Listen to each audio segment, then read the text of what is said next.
magandang umaga sa lahat. So yan po ang ginagawa ng tulay dyan. Kaya nakasara yung daan. So hindi pa siya natapos. Yung tulay kasi na ano dyan, ginagawa nila, pinatibay nila. So ayan. So ngayon nandito na naman kami sa bahay.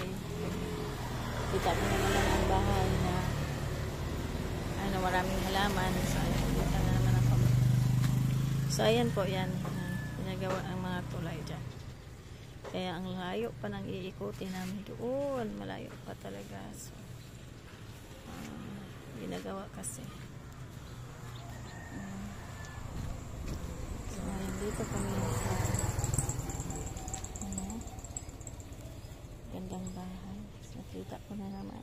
So ayan, nakita ko sa inyo yung aking dream house. My dream house ni Mami B.